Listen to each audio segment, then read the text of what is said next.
Hello everybody, how are you all. I hope आप लोग बहुत अच्छे होंगे। एक बार फिर से आप लोगों का स्वागत है एसआर ग्रुप कॉलेज की क्लास में, जहां पे आज मैं आप लोगों के लिए लेके आई हूँ बहुत ही कमाल के स्ट्रक्चर जो कि आपके इंग्लिश स्पीकिंग स्किल के लिए काफ़ी ज़्यादा काम आएंगी। और ये ऐसे हैंडी स्ट्रक्चर हैं जो आप एक बार अगर देखेंगे तो आपको याद हो जाएंगे, एंड एज वेल आप इसकी मदद से अपनी इंग्लिश में काफ़ी ज़्यादा इम्प्रूवमेंट ला सकते हैं। एज यूजफुल ये भी स्ट्रक्चर काफ़ी कमाल के हैं। जैसे कि मैंने अपनी सारी वीडियोस में आप लोगों को बताया है कि सारी वीडियोस में मैंने आप लोगों को बेसिक से एडवांस इंग्लिश स्ट्रक्चर प्रोवाइड किए हैं जो कि आप अपनी लाइफ में डेली उस तरह के सेंटेंसेस को स्पीक करते हैं। इसलिए मैंने आप लोगों को डेली बेसिस स्ट्रक्चर प्रोवाइड किया है जो कि आप अपनी डेली लाइफ में यूज़ करते हैं जिस तरह के सेंटेंस। ये वीडियो भी आज काफ़ी ज़्यादा लर्नेबल होने वाली है, क्योंकि इस वीडियो में भी आप बहुत ही कमाल के स्ट्रक्चर पढ़ने वाले हैं कि मतलब बहुत ही स्पेशल सा स्ट्रक्चर है। अगर आपने हमारी पिछली वीडियोस नहीं देखी हैं डे 1 से लेके डे 19 तक, तो जाइए हमारे यूट्यूब चैनल पे एसआर ग्रुप कॉलेज सर्च करिए एंड वहाँ पे देखिए हमारी इन सारी वीडियोस को। आपके इंग्लिश स्पीकिंग में डेफिनेटली इम्प्रूवमेंट आएगी और आप एक अच्छी इंग्लिश बोलना स्टार्ट कर देंगे। चलिए इसके साथ हम बढ़ते हैं हमारी वीडियो की ओर एंड देख लेते हैं आज के हमारे स्ट्रक्चर को। So guys, as you know very well कि आज डे 20 है और डे 20 की क्लास में मैं आप लोगों के लिए बहुत ही कमाल के स्ट्रक्चर लेके आई हूँ। सबसे पहले हम नज़र डालते हैं हमारे स्ट्रक्चर की ओर कि आज हम किस तरह के स्ट्रक्चर को पढ़ने वाले हैं, किस तरह के स्ट्रक्चर को आज हम लोग कवर करने वाले हैं। तो यहाँ पे हमारा यूज़ है यूज़ ऑफ। सबसे पहले हम पढ़ेंगे use of have you ever का। उसके बाद हम यूज़ करेंगे यहाँ पे कम टू नो का। उसके बाद वहाँ पे हम यूज़ करेंगे फॉन्ड ऑफ का, और फिर हम लोग कवर करेंगे देयर इज़ नथिंग बट का। इसके बाद हमारा जो अगला यूज़ है यूज्ड टू का। आज हम ये सारे टॉपिक्स को कवर करने वाले हैं, ये सारे स्ट्रक्चर को कवर करने वाले हैं और काफ़ी कमाल का स्ट्रक्चर है ये जो आज हम लोग पढ़ने वाले हैं। बहुत ही स्पेशल सा स्ट्रक्चर है जो कि आप यूज़ करके अपनी इंग्लिश को बेटर कर सकते हैं। काफ़ी कमाल का है। जब मैं आप लोगों को इससे रिलेटेड सेंटेंस बताऊंगी ना, then you will know that how much important all these structure. Okay, चलिए देखते हैं और बढ़ते हैं हमारी क्लास की ओर। एंड क्लास को स्टार्ट करने से पहले, मतलब क्लास तो स्टार्ट हो गई है, सेंटेंस और स्ट्रक्चर देखने से पहले मेरे पास आप लोगों के लिए एक बहुत ही कमाल का मैसेज है। मैसेज ये है कि winners never quit and quitters never win. That's a means of, अगर हम बात करें इसकी तो इसका मतलब होता है कि विजेता कभी हार मानते हैं और जो कभी हार नहीं मानते, और जो हार मानते हैं वो कभी कोई चीज़ जीतते नहीं हैं। Okay, so this is the means of this message. चलिए इसी के साथ आगे बढ़ते हैं और देखते हैं हमारे आज का स्ट्रक्चर। अगर आपको कहना हुआ कि क्या आपने कभी भूत देखा है, ऐसे सेंटेंस तो आप अपनी लाइफ में बहुत ज़्यादा यूज़ करते हैं अपनी डेली लाइफ में ना। जब आपको किसी से कहना हुआ, कोई क्वेश्चन पूछना हो, क्या आपने कभी भूत देखा है, या फिर आपको कहना हुआ कि आपने कभी डांस किया है। ओके, सपोज दैट किसी ने कहा कि आज मैं डांस करूंगा, तो आपने कहा कि आपने कभी डांस किया भी है, या फिर क्या आपने डांस किया है कभी। या फिर आपको कहना हुआ क्या आप कभी चिड़ियाघर गए, क्या आपने कभी चिड़ियाघर देखा है, क्या आपने कभी चिड़ियाघर देखा है। या फिर आपको कहना हुआ क्या आपने कभी गाना गाया है, ओके, जो आज गाएंगे। तो जब भी हम इस तरह के सेंटेंस की बातें करते हैं कि आपने कोई चीज़ किया है, तो वहाँ पे हम यूज़ करते हैं। इसके लिए मेरे पास आप लोगों के लिए बहुत ही कमाल का स्ट्रक्चर है, और स्ट्रक्चर है वो ये हैव यू एवर का। देखिए बहुत ही कमाल का स्ट्रक्चर है। सबसे पहले मैं आप लोगों को स्ट्रक्चर समझा देती हूँ कि आपको करना क्या है। सबसे पहले यहाँ पे हैव यू एवर का यूज़ करना है, वर्ब की थर्ड फॉर्म का यूज़ करना है। फिर उसके बाद यहाँ पे आपको यूज़ करना है object. Have you ever, verb की third form, and after that you have to use your object. जैसे कि यहाँ पे एग्जाम्पल है, क्या आप कभी चिड़ियाघर गए हैं, तो इसको इंग्लिश में कैसे बोलेंगे। Have you ever gone to zoo. मतलब क्या आप कभी चिड़ियाघर गए हैं? तो देखिए सिंपली आपको क्या करना है, have you ever, you have to use here ever as well, okay. I forgot to use here but you should use have you ever. So have you ever, अभी काम क्या हो रहा है, जाने का, मतलब गए हैं, है ना। तो जाने की इंग्लिश होती है गो, यहाँ पे हमें थर्ड फॉर्म यूज करना है, गॉन हो जाएगा, हैव यू एवर गॉन। अब हैव यू एवर गॉन, अब कहाँ पे, कहाँ गए हैं, चिड़ियाघर। तो चिड़ियाघर को इंग्लिश में क्या बोलते हैं, जू बोलते हैं, okay. Have you ever gone to zoo. The next is, क्या आपने कभी भूत देखा है, ओके। ऐसे सेंटेंस आप पूछते हैं ना, क्या आपने कभी भूत देखा है, इसको इंग्लिश में कैसे बोलेंगे, क्या आपने कभी भूत देखा है। Have you ever seen the ghost, have you ever seen the ghost, ghost मतलब होता है भूत। Have you ever seen the ghost, क्या आपने कभी भूत देखा है, नो नेवर। नेक्स्ट है, अगला हमारा एग्जाम्पल है, क्या आपने कभी डांस किया है, क्या आपने कभी डांस किया है। Have you ever danced, have you ever danced, क्या आपने कभी डांस किया है, जो आज करेंगे। तो इस तरह से आप ढेर सारे सेंटेंस को क्रिएट कर सकते हैं और अपनी इंग्लिश स्पीकिंग में इसको यूज़ करके अपनी इंग्लिश को बहुत ही कमाल की कर सकते हैं। इस तरह के सेंटेंस आप अपनी डेली रूटीन में काफ़ी ज़्यादा यूज़ करते हैं। So now you have to start speaking in English, okay. So I hope guys आप लोग ये समझ रहे हैं। And now let's take a more example. चलिए और भी एग्जांपल लेते हैं ताकि आपको ये अच्छे से समझ में आ जाए। मैं आपको यहाँ पे प्रैक्टिस सेंटेंस भी प्रोवाइड कर रही हूँ ताकि आप इस पर प्रैक्टिस करें, ओके। अगर इस तरह के सेंटेंस आप पूछते हैं so you must ask in English, okay. क्या आपने कभी कार चलाया है, आपको ऐसा यूज करना है, क्या आपने कभी कार चलाया है, कैसे बोलेंगे। Have you ever drive in the car, have you ever drive the car. Next है, क्या आपने कभी किसी की मदद की है, क्या आपने कभी किसी की मदद की है, कैसे इंग्लिश में बोलेंगे।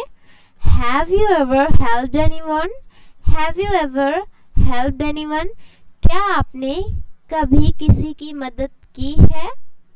अगला हमारा एग्जाम्पल है, क्या आपने कभी गाना गाया है, क्या आपने कभी गाना गाया है। हैव यू एवर संग the song, have you ever संग द सॉन्ग, ओके। सो ये है आज का हमारा पहला स्ट्रक्चर जो कि आप लोगों ने कवर किया है एंड ये काफ़ी कमाल का स्ट्रक्चर है, इस पर आप प्रैक्टिस करिएगा, ओके। ताकि आप जब भी इस तरह के सेंटेंस आपके सामने आए then you can speak in English, okay. So ये काफ़ी कमाल का स्ट्रक्चर है, काफ़ी ज़्यादा यूज़ भी करते हैं, so you must practice about it. Now let's move ahead towards next. आगे बढ़ते हैं हमारे अगले स्ट्रक्चर की ओर एंड देखते हैं आज का हमारा अगला स्ट्रक्चर।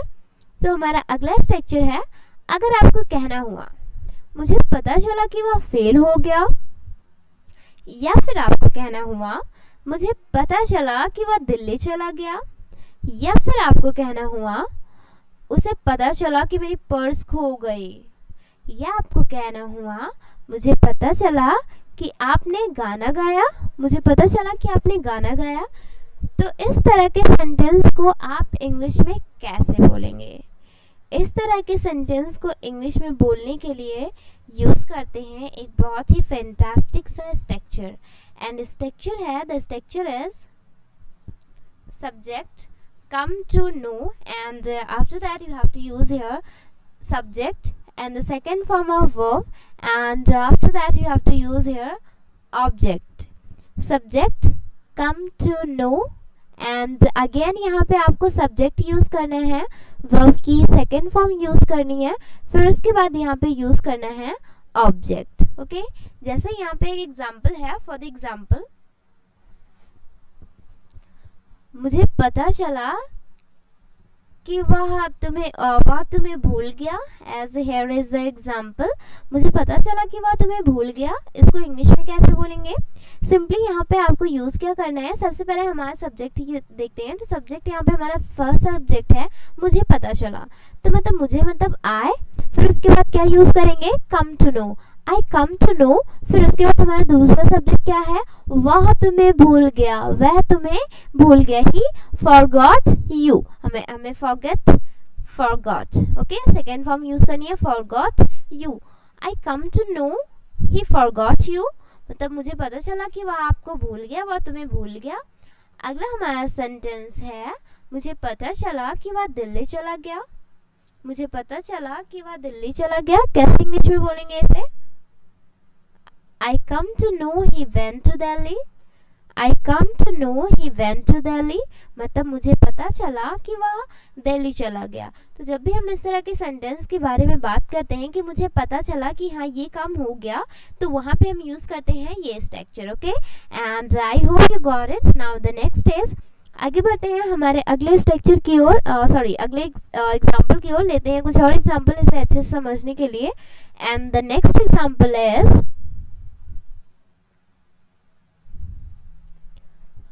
पता चला कि तुम फेल हो गए। ओके, ऐसे बोलते ना, मुझे पता चला कि तुम फेल हो गए, तो इसको इंग्लिश में कैसे बोलेंगे? मुझे पता चला कि तुम फेल हो गए।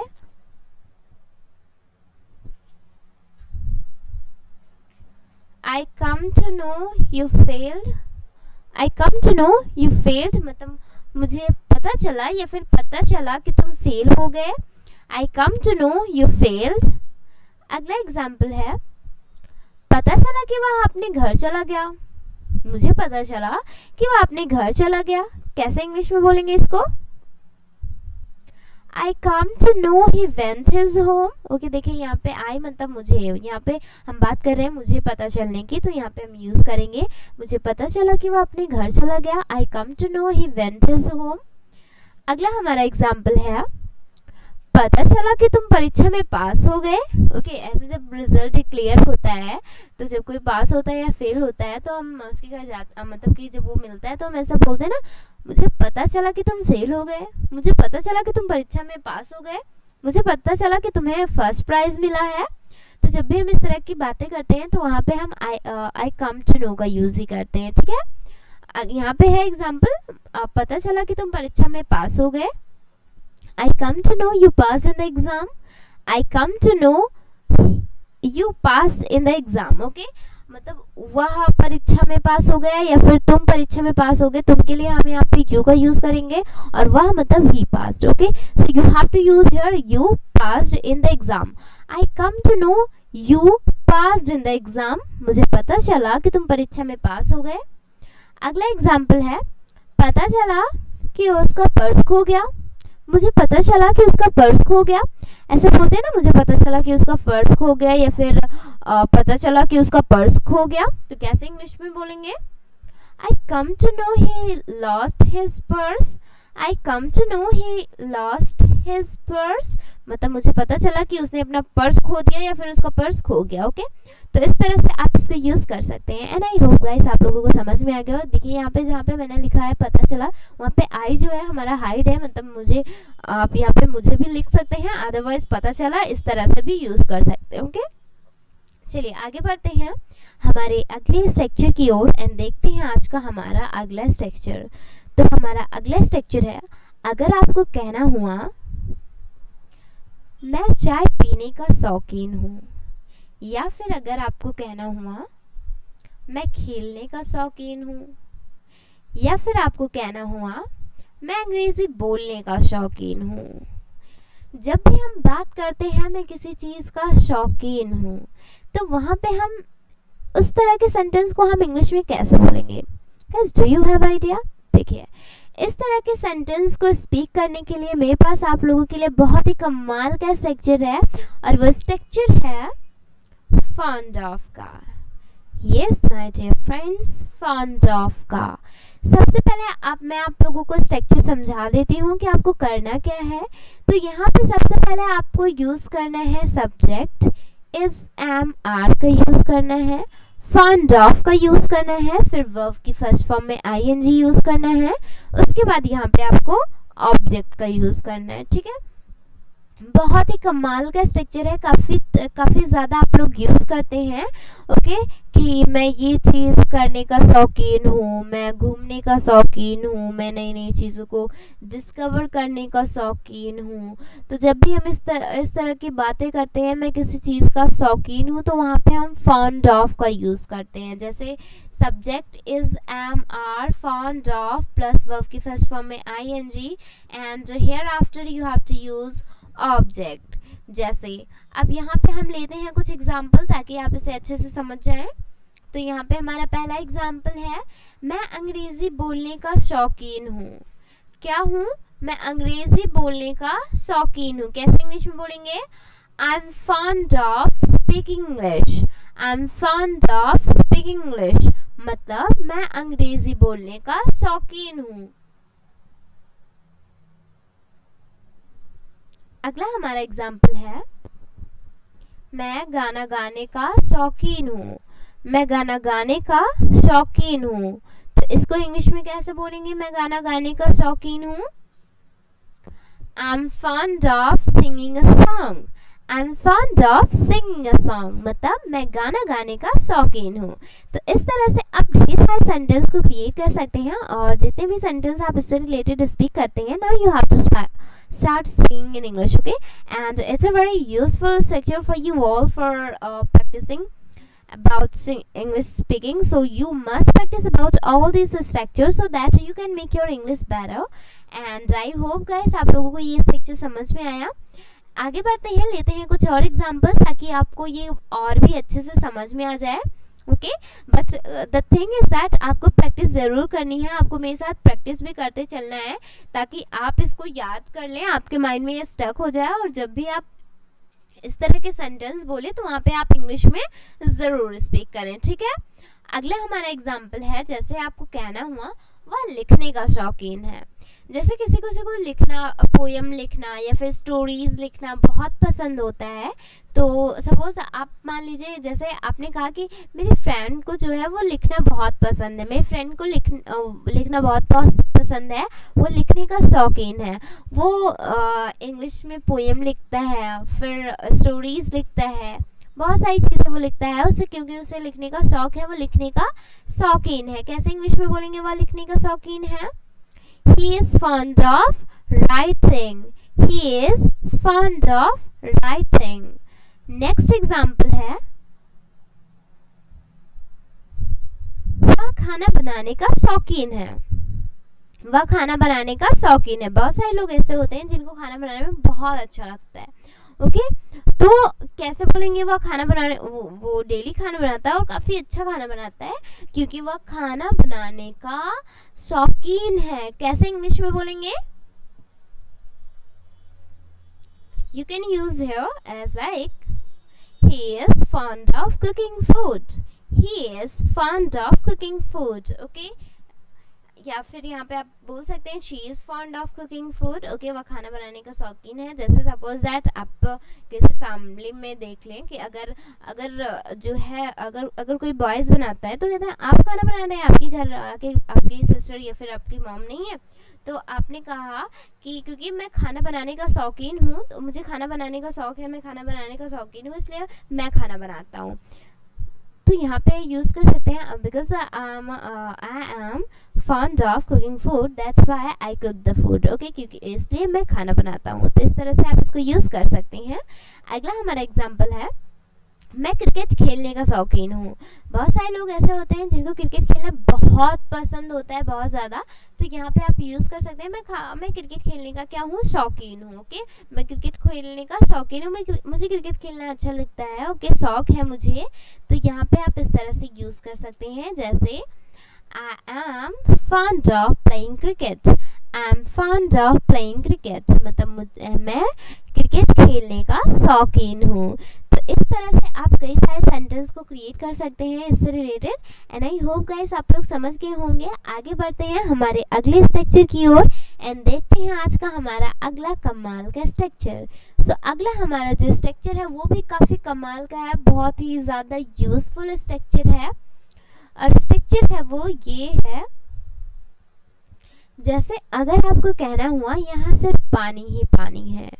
ओके, जैसे सपोज दैट आप कहीं पे गए और आपने देखा कि चारों तरफ से पानी पानी है, या फिर आपको इस सेंटेंस को एक दो तरह से और भी बोल सकते हैं। जैसे पहला तो हमारा हो गया यहाँ सिर्फ पानी ही पानी है। दूसरा अगर आपको कहना हुआ यहाँ सिर्फ यहाँ दूर दूर तक पानी ही पानी है, या फिर आपको कहना हुआ यहाँ पानी के अलावा कुछ भी नहीं है। ओके, सिर्फ पानी है, यहाँ पानी के अलावा कुछ भी नहीं है। तो तीनों के तीनों सेंसेस में हम एक ही स्ट्रक्चर का यूज करेंगे. Okay, don't be confuse. अगला अगर आपको कहना हुआ यहाँ सिर्फ लोग ही लोग हैं, आप किसी ऐसे जगह पे चले गए जहाँ पे आते जाते वक्त लोगों की मतलब भीड़ लगी हुई है, तो आप कैसे, मतलब जैसे जब आप कहीं मार्केट में जाते हैं या फिर मॉल में जाते हैं, कई सारे ऐसे मॉल होते हैं जहाँ पे सिर्फ लोग ही लोग होते हैं, मतलब बहुत सारे लोग, तो आप ऐसा बोलते हैं यहाँ तो सिर्फ लोग ही लोग हैं, या फिर यहाँ लोगों के अलावा कोई नहीं है, या फिर दूर दूर तक लोग ही लोग हैं. नेक्स्ट है यहाँ सिर्फ जंगल ही जंगल है. आप ऐसे किसी रास्ते से जा रहे हो, आपने कहा कि यहाँ तो सिर्फ जंगल ही जंगल है, यहाँ दूर दूर तक जंगल है, यहाँ जंगल के अलावा कुछ भी नहीं है, तो कैसे इंग्लिश में बोलेंगे? इस तरह के सेंटेंस को इंग्लिश में बोलने के लिए हमारे पास है आप लोगों के लिए एक बहुत ही शानदार और बहुत ही कमाल का स्ट्रक्चर. स्ट्रक्चर है वो देयर इज नथिंग बट का. देखिए, सबसे पहले मैं आप लोगों को स्ट्रक्चर समझा देती हूँ कि स्ट्रक्चर में आपको करना क्या है. सबसे पहले यहाँ पे आपको यूज करना है there is nothing. You have to use here there is nothing but. Okay, also you have to use is. There is nothing but plus noun. जैसे for the example यहाँ सिर्फ पानी ही पानी है. There is nothing but water. There is nothing but water. यहाँ सिर्फ पानी ही पानी है, यहाँ पानी के अलावा कुछ है ही नहीं. या फिर आपको कहना हुआ यहाँ सिर्फ बंदर ही बंदर है. क्या है? यहाँ सिर्फ बंदर ही बंदर है. आप कहीं ऐसे जगह पे चले जाए जहाँ पे सिर्फ बंदर ही बंदर, तो आपने कहा कि यहाँ तो सिर्फ बंदर ही बंदर है, बंदरों के अलावा कोई है ही नहीं. कैसे बोलेंगे? There is nothing but monkey. There is nothing but monkey. यहाँ सिर्फ बंदर ही बंदर है. तो जब भी आप इस तरह के सेंटेंस को स्पीक करते हैं, यहाँ सिर्फ बंदर ही बंदर है, यहाँ सिर्फ मतलब कि कोई भी नाउन यहाँ पे आप यूज़ कर सकते हैं. यहाँ सिर्फ पानी पानी, पेड़ ही पेड़, जंगल ही जंगल, लोग ही लोग, तो वहाँ पे हम यूज़ करते हैं देयर इज नथिंग बट का. ओके, आगे बढ़ते हैं और लेते हैं कुछ और एग्जाम्पल. सो अगला एग्जाम्पल है यहाँ सिर्फ लोग ही लोग हैं. यहाँ सिर्फ लोग ही लोग हैं. जैसे कि मैंने आप लोगों को बताया कि जैसे आप कहीं पे जाएं ऐसे और जहाँ पे सिर्फ लोग ही लोग हैं, तो वहाँ पे आप क्या बोलेंगे? यहाँ तो सिर्फ लोग ही लोग हैं. कैसे इंग्लिश में बोलेंगे? There is nothing but people. There is nothing but peoples. Okay, people. यहाँ सिर्फ जंगल ही जंगल है. ओके, यहाँ दूर दूर तक जंगल ही जंगल है. ओके, यहाँ जंगल के अलावा और कुछ भी नहीं है. तो कैसे इंग्लिश में बोलेंगे? यहाँ सिर्फ जंगल ही जंगल है. There is nothing but forest. There is nothing but forest. यहाँ सिर्फ जंगल ही जंगल है. अगला हमारा एग्जाम्पल है यहाँ सिर्फ पेड़ ही पेड़ है. यहाँ सिर्फ पेड़ ही पेड़ है. इंग्लिश में कैसे बोलेंगे इसको? यहाँ सिर्फ पेड़ ही पेड़ है. There is nothing but trees. There is nothing but trees. Okay, so ये रहा आज का हमारा स्ट्रक्चर. नेक्स्ट स्ट्रक्चर जो कि काफ़ी कमाल का है और काफ़ी ज़्यादा यूजफुल है. इससे रिलेटेड आप बहुत सारे सेंटेंस को स्पीक करते हैं. So now you have to practice about it and you have to start speaking in English. Okay, आगे बढ़ते हैं हमारे अगले स्ट्रक्चर की ओर.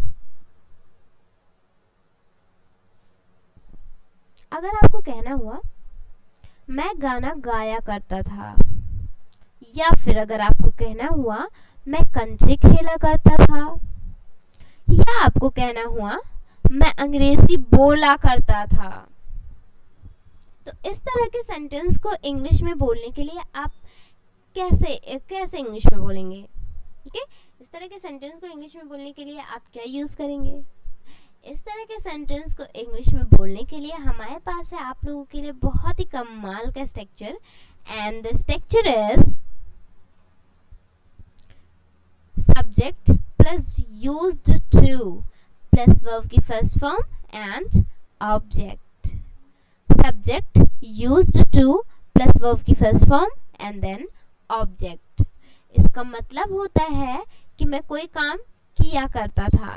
जैसे फॉर द एग्जाम्पल मैं कंचे खेला करता था. मतलब यहाँ पे बात हो रही है कि जब मैं छोटा था तो मैं कंचे खेला करता था। तो कैसे इंग्लिश में बोलेंगे, मतलब जब हम बचपन की बातें करते हैं या फिर बीती हुई चीजों के बारे में बात करते हैं तो वहां पे हम यूज्ड टू का लगाते हैं, वहां पे हम यूज्ड टू का यूज करते हैं। जैसे मैं कंचे खेला करता था, I used to play the marbles. I used to play the marbles. मैं कंचे खेला करता था। नेक्स्ट है मैं क्रिकेट खेला करता था। ओके, मैं क्रिकेट खेला करता था। जब वो इंसान अपने बारे में बताता है तो मतलब कोई चीज़ सोचता है तो कहता है ना किसी ज़माने में मैं भी क्रिकेट खेला करता था, मैं कंचे खेला करता था। ओके, उस टाइम में कंचे खेला करता था, उस टाइम में क्रिकेट खेला करता था। कैसे इंग्लिश में बोलेंगे? I used to play the cricket. I used to play the cricket. मतलब मैं क्रिकेट खेला करता था, मैं कंचे खेला करता था। Okay, I hope you got it. Now the next is,